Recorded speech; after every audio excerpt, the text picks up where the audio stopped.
C'est un plaisir de vous retrouver pour ce grand rendez-vous de l'actualité sur Nyota Télévision. Bienvenue mesdames, bienvenue messieurs. Voici les principaux titres de l'actualité de ce jour.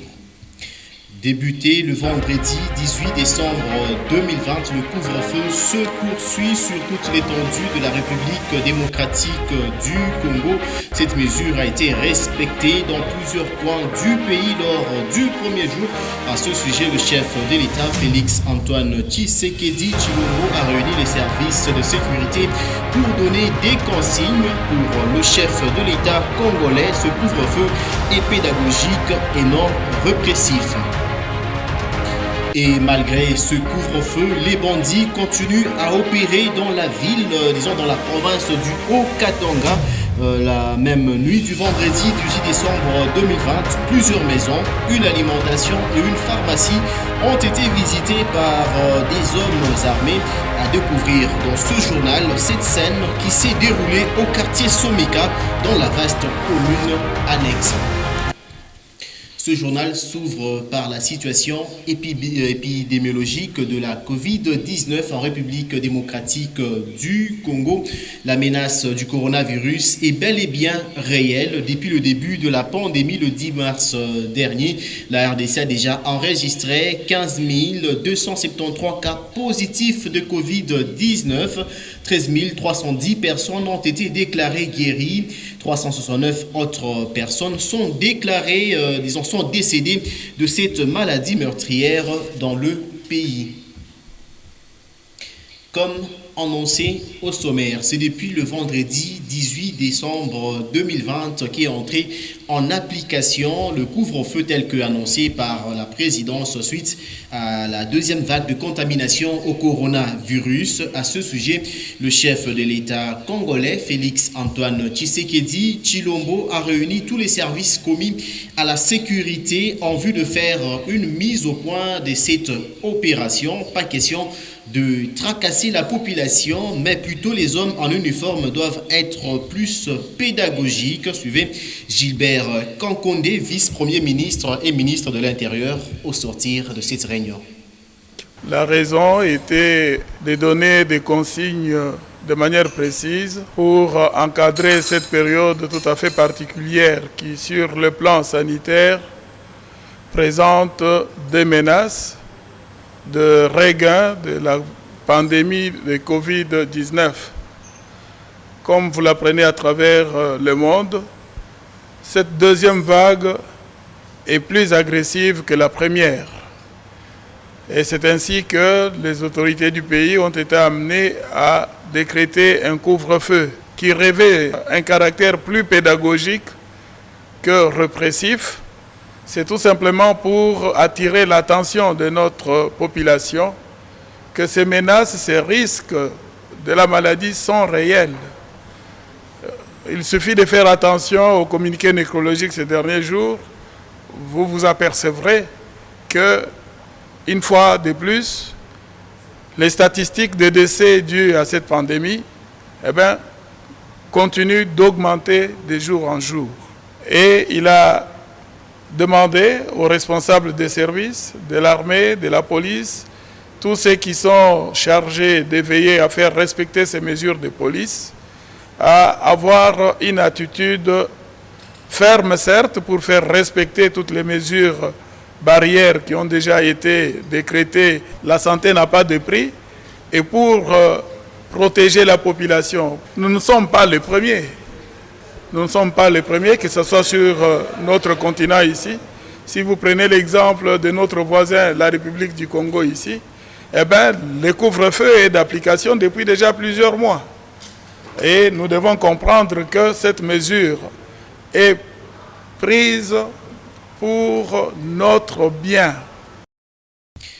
Dans ce même chapitre, retenez que c'est devenu presque une habitude pour les Congolais d'immortaliser certains événements en République démocratique du Congo. Le couvre-feu avec durée indéterminée a commencé, comme nous l'avions annoncé, le vendredi 18 décembre 2020. Cet événement a causé une psychose dans plusieurs coins du pays, dans les villes comme Kinshasa et Lubumbashi par exemple. 1 heure avant le début du couvre-feu, il s'est posé un sérieux problème de transport dans les différents arrêts des bus. Suivez.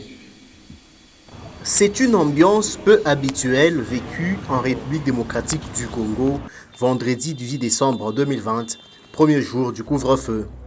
Il est 20 heures passées de quelques minutes. La rareté de véhicules de transport pousse certains habitants à rentrer à pied. Tout le monde se précipite pour ne pas tomber entre les mains de patrouilleurs. Et dans la ville, province de Kinshasa, c'est un groupe de jeunes qui arpentent l'une des principales routes de la capitale, scandant des chants.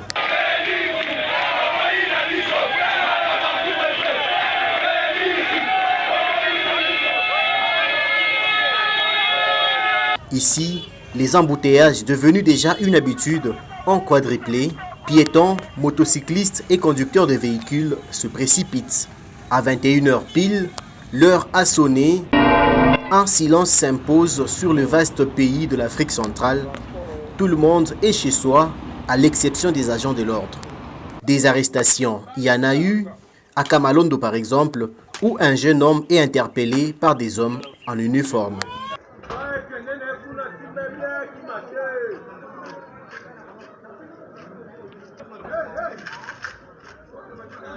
Comme ils savent le faire, les Congolais ont désormais cette habitude d'immortaliser certains événements. Le couvre-feu, une autre réalité qui marquera pendant longtemps les esprits de nouvelles générations.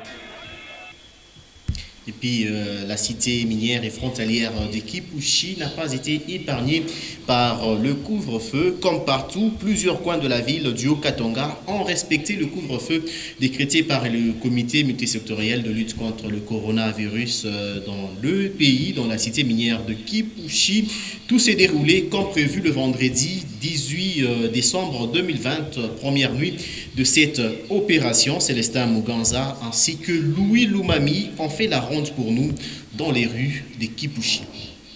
La cité de Kipushi n'est pas épargnée du couvre-feu décrété sur toute l'étendue du territoire national. À quelques heures du début de cette opération, vendredi 18 décembre 2020, c'est avec empressement que certains habitants de Kipushi se ravitaillent. Bon, nous sommes obligés d'acheter avant, de peur à tomber dans l'infraction par rapport aux mesures prises par le gouvernement. Raison pour laquelle vous voyez beaucoup de gens venir un peu tôt que d'habitude pour se procurer de pain et tout ce dont nous avons besoin ce soir. Et surtout que vous savez, avec les agents de sécurité, à chaque fois qu'il y a ce genre de mesures, ils en profitent aussi pour tracasser les gens. C'est ça en fait notre peur. Ce couvre-feu a un goût amer pour d'autres, à l'exemple de cette tenancière d'un restaurant obligée de tout arrêter et de cet autre monsieur qui habite Lubumbashi mais qui se trouve encore à Kipushi à quelques minutes du début du couvre-feu. C'est que ici, mon restaurant, mon écalaga déjà mon bantu, bale bakwa kula chakula ya magharibi. Mais leo bantu abakuye, ni njuu ya hii tunasikia couvre-feu, juu ya maladie kumu mujini COVID-19. Alors njo bana respecte ile sauti ritoka kubakubwa ya kusema juu ya kukinga watu. Aina bia baweki hata 22h 22h ça va 21h 20h ile wanasema shini tutabishinda shini njo 20h sengine wanasema watu 19h kule mina kuya huku Kipushi basa nilurie sengine huku na pan munji au bien mambutiage. Alors qu'il sonne 21h, les rues de la cité minière de Kipushi sont quasi désertes. Les forces de sécurité sont mobilisées pour faire respecter cette décision. Pour d'autres, la vie tourne normalement, à l'exemple de cette boîte de nuit qui a continué à fonctionner comme si de rien n'était. Mais tous les clients sont restés conscients que c'est seulement aux petites heures du matin qu'ils regagneront leur domicile. Il faut dire que le couvre-feu continue de 21 h à 5 h. Les habitants, les Congolais de manière générale, sont priés de rester à la maison. Nous allons changer des chapitres à présent pour parler de l'insécurité, mais toujours en marge du couvre-feu. Au total, 3 maisons, une alimentation et une pharmacie ont été visitées la nuit du vendredi 18 décembre 2020, alors que le pays était déjà sous couvre-feu. Ces scènes se sont déroulées au quartier Somika, dans la commune annexe. À en croire les victimes, ces actes ont été commis par des hommes en uniforme. Édouard Camp.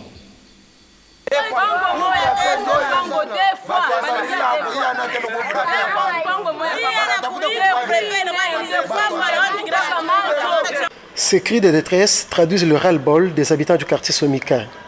Ils sont les premières victimes du premier jour de couvre-feu.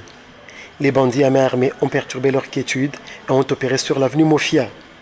Sommes d'argent, téléphones et autres biens de valeur ont été emportés. Ce sont des policiers qui sont venus cambrioler ici. C'était vers minuit, on dormait, seulement on a entendu des bruits. Ils avaient même leur véhicule ici, leur jeep. Ils étaient nombreux, si c'est 30 personnes, 30 soldats. Ils nous ont vraiment tracassés, ils nous ont maltraités ici. Ils ont demandé tout ce qu'on avait, l'argent, tous les téléphones, ils ont tout pris. Nous sommes restés seulement comme ça. Finalement, qui va nous garder? Ce sont les policiers qui sont censés nous garder, ou bien c'est qui va nous garder alors? Une troisième maison a été visitée sur la même avenue. Comme à l'accoutumée, vitres de fenêtres et portes brisées. Ici, ils ne sont pas entrés dans la maison, car les propriétaires leur avaient glissé quelques billets verts à travers la fenêtre. Comme si cela ne suffisait pas, ces personnes non autrement identifiées ont attaqué une pharmacie et une alimentation sur l'avenue Caravia, avec les mêmes modes opératoires. C'est pour la énième fois que le quartier Somika enregistre des cas de vol et insécurité. Alors, on va rester dans cette même partie de la commune annexe. Les habitants victimes de cas d'insécurité se posent la question de savoir comment, pendant le couvre-feu, les bandits à main armée peuvent opérer en toute quiétude. Ils en appellent ainsi à l'implication des autorités, car c'est pour la énième fois que leur coin est victime du cambriolage. Leurs propos ont été recueillis une fois de plus par Edor Kankou Chitenge. Shutuka tu paka kintu banapika kule ku fenêtre pu ile sana shutuka batoto banakimbia mule barikuwa banakuwa banatufuata mshamba banafika mshambre mule banafuchama na mimi na banaita paka papa toka huko tupatie makuta bako naita malingala yapo ndio mimi nasema kumbi mimi mwenyewe nitoke ye papa nafasa nafuchama mkuluari mimi natoka mimi kutoka mimi nasema nitenkeshe kalevle walisema bafungule wewe fungule wewe mama katuninga tu kuna kupika masaji tu kuna pa ku ile fenêtre moya baripomonaka banafika deja banapika ko kintu mimi nakimbia mu salon ile sasa mimi nakimbia mu salon bayangimbia sema ke olingio kufa so yo olingio kufa tikala ka kuna na sate na ingia mu chambre mule mimi natwanga magoti mule mimi nangara chini mimi nazo bambia ke mishina na kintu tunaita intervention banasema intervention ile munaita aina na kile tetufanya. Hii ni deuxième fois banengia kuweka tena turu ya kwanza tena banalabisha makalashi kule kote kule banalabisha. Hii ni turu ya pili tena banalabisha vipi. Finali paka mpango moya moja. Finalement tunaweza kwenda wapi? Bakuba shibe tuangalie kwa hii mambo hii tunateswa sana. Tunashanga jana gouvernement wanasema bantu wote bakisema 20 mtu kwa tuna respecter ile gouvernement anasema tuna respecter. Mais tunashanga tu bushiku ku pharmacie bana kwa banapomona. Mais bantu wote tukwa ni munini mkuvefe hakuna la alishunga bushiku. Mais tunashanga tu banapomona ku pharmacie bantu kufanya chini. On va prendre autre chose dans ce journal. Nous allons parler infrastructure, la route Bongonga, plus précisément sur l'arrêt des bus STVD, accuse une détérioration qui constitue un danger pour les automobilistes. Les dernières pluies qui se sont abattues à Lubumbashi ont précipité l'impraticabilité de cette artère au niveau du chemin de fer, disons, STVD, j'y arrive. Les usagers de cette route réclament sa réhabilitation rapide. Suivez.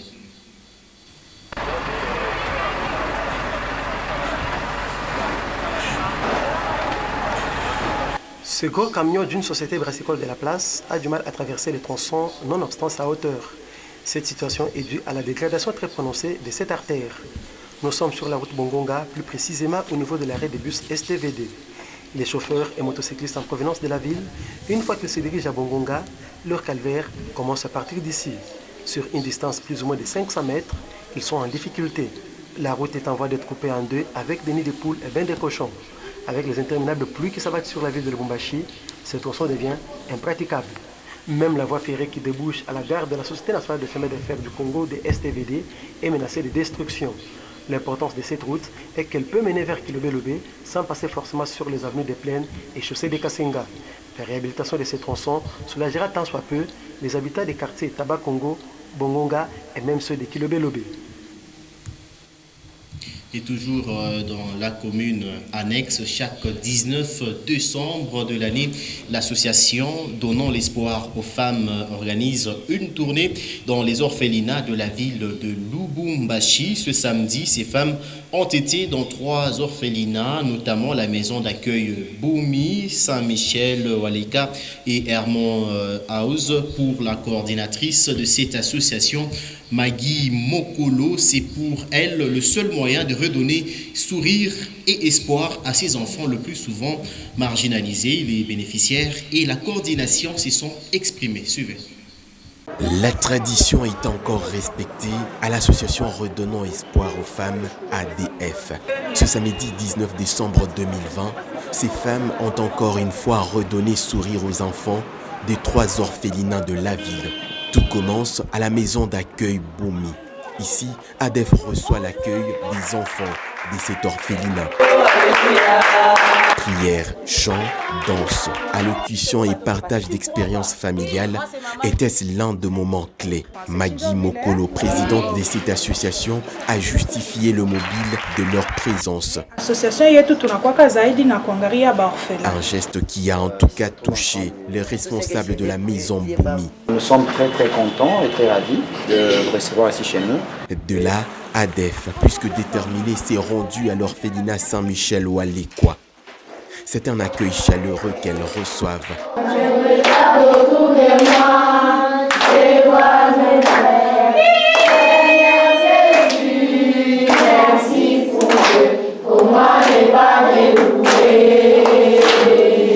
S'en suivra la remise de quelques vivres, notamment la farine de maïs, du riz, d'huile, sucre et autres pour les festivités des fins d'année. En tout cas, nous vous remercions encore une fois. Que l'Éternel Dieu Tout-Puissant vous bénisse dans tout ce que vous êtes en train de faire. Qu'il vous protège, qu'il vous comble de grâce, qu'il vous couvre dans l'ombre de ses ailes. En tout cas, nous vous remercions sincèrement. Je pense que ce n'est pas la première fois ou la dernière fois. La porte est grandement ouverte pour vous. En tout cas, je vous remercie beaucoup. C'est la maison Brown House qui était la cible de ces femmes. En tout cas, je vous remercie. Je vous remercie sincèrement de ces gestes que vous avez faits.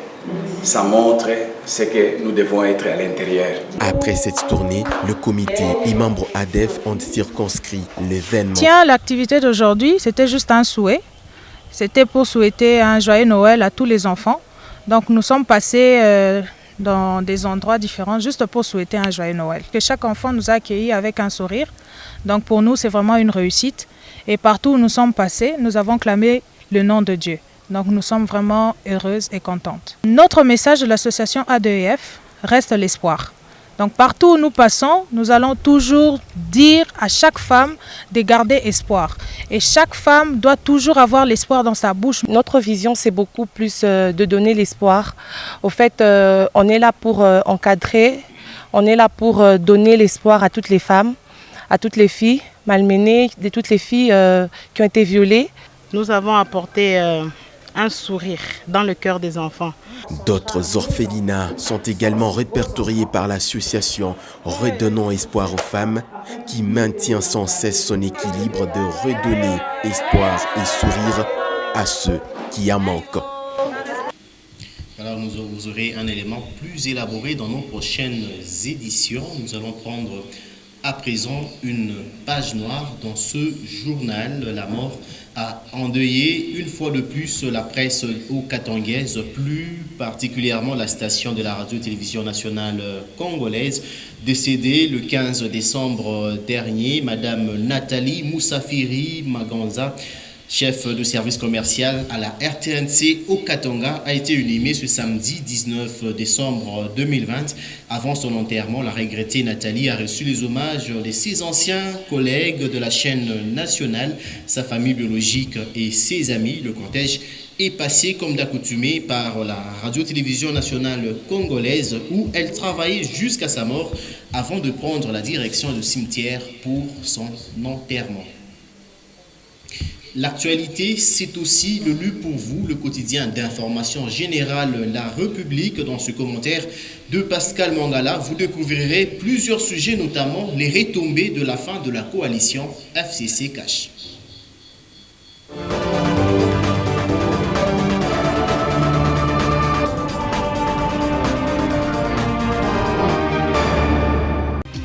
Le camp Kabila en débandade fait place à l'union sacrée. Une réflexion de Colette Brockman que le confrère reprend sur la page 8 du journal La République numéro 86, paru le vendredi dernier à Kinshasa. Bienvenue à tous à votre lu pour vous sur votre chaîne. La chute de la présidente de l'Assemblée a précipité la dislocation du Front commun pour le Congo, la plateforme pro-Kabila créée à la veille des élections de 2019 et qui a démontré qu'elle n'était, elle non plus, qu'une alliance de circonstances cimentée par les intérêts de chacun. Les défections se succèdent donc, qu'il s'agisse de celle de François Robota, qui amène 23 députés nationaux, un sénateur et 2 ministres, de Julien Paloukou, ancien gouverneur du Nord Kivu, et considéré naguère comme un pilier du système Kabila, qui offre à Tshisekedi 10 députés nationaux et 18 députés provinciaux du Parti des Républicains, fondé par l'ancien président du Sénat, Kengo Adondo, retiré. Tirant les conclusions de la débandade de ces troupes bien désunies, le coordonnateur de FCC, souvent jugé très éloigné de la base, Néhémie Mouilania, a présenté sa démission à son autorité morale, Joseph Kabila, qui s'est aussi séparé de son ex-dauphin, Chadari Ramazani. Autrement dit, si le proverbe « malheur au vaincu » se vérifie cruellement, le vainqueur du jour aurait lui aussi intérêt à se montrer prudent. Qui dit mieux, s'interroge le confrère sous la page 5, Big Bang entre l'APLC et Access Bank. L'agence de prévention et de lutte contre la corruption APLC annonce avoir constaté d'indices sérieux de blanchiment de capitaux et de financement du terrorisme dans le chef de l'Access Bank RDC. Une enquête a été ouverte par l'Agence de prévention et de lutte contre la corruption en rapport avec les présumés blanchiments des capitaux et financement du terrorisme par Access Bank. C'est à titre de garantie que le directeur général de cette banque, Arinze, a remis à l'APLC son document d'identité et une caution. En revanche, dans un autre communiqué de presse publié sur son compte Twitter officiel, Access Bank qualifie les accusations de l'APLC des allégations sans fondement à ce jour. Access Bank affirme exercer ses activités en conformité avec la réglementation de la Banque centrale et se déclare disposé à travailler avec les organes régulateurs du secteur financier en RDC. Dans l'entretemps, l'UNIS a sollicité l'ouverture d'une enquête judiciaire contre l'APLC dans ce dossier susceptible de déboucher sur plus grave. Retour sur la page 8 avec un fait insolite. Petit poussin, ces jeunes qui satisfont les femmes âgées. Entre voler et s'attacher à une femme âgée qui trouve son bonheur avec vous, faut-il vraiment choisir? S'est interrogé Yves MM non changé, l'un des jeunes petits poussins, appelé aussi Mbappé à Lubumbashi. Âgé de 25 ans, il parle des avantages d'être petit poussin. Certains jeunes sont voleurs parce qu'ils veulent vivre l'aisance. Par contre, moi, je suis aisé et j'ai ce que je veux juste parce que je fréquente une maman qui m'encadre aussi financièrement et nous nous satisfaisons mutuellement. Le gars est sérieux, j'ai mis du temps à réaliser ce que je venais d'entendre dans ce Congo que l'on croit toujours très africain, c'est-à-dire attaché à ses traditions. Femmes âgées et mères, ce n'est pas différent, nous le savons tous. Mais voilà que le temps fait ses mœurs, ses habitudes. Au final, me suis-je mis à penser, il n'y a pas de Oudjana qui se prenne. Mais voilà un autre phénomène au sein duquel pourraient se cacher d'autres déviations encore. Des viols des garçons mineurs ou de la prostitution déguisée, s'interroge le confrère Eric Tibamba, auteur de cette pensée. Sport pour finir, Ligue des Champions, Bwengidi Mazembe Kouyaté en terre connue face à un adversaire inconnu. Auteur de 4 buts cette saison sous le maillot à 2 couleurs du TP Mazembe Anglebert, le Guinéen Moustapha Kouyaté est l'une des attractions du duel prochain entre Bwengidi et le TP Mazembe. Le Guinéen sera sur une terre connue pour avoir évolué au Gabon sur les 5 dernières années. À l'heure des 16e de finale, la Ligue des champions africaine de football, Moustapha est mieux placé pour connaître le niveau du football au pays des Tenteurs. Mais Bwengidi est un adversaire inconnu pour l'attaquant du TP Mazembe. Au cours de son passage en division première, Kouyaté n'a jamais croisé la route du futur adversaire des Corbeaux. Bwengidi a accédé dans l'élite du football gabonais la saison dernière après le départ du Guinéen. Fin de celui pour vous sur votre chaîne et dont l'intégralité est à retrouver sur www.nyota.net. Merci mesdames, merci messieurs de l'avoir suivi et surtout tâchez de quitter ce monde en l'ayant rendu un peu meilleur que vous ne l'aviez trouvé.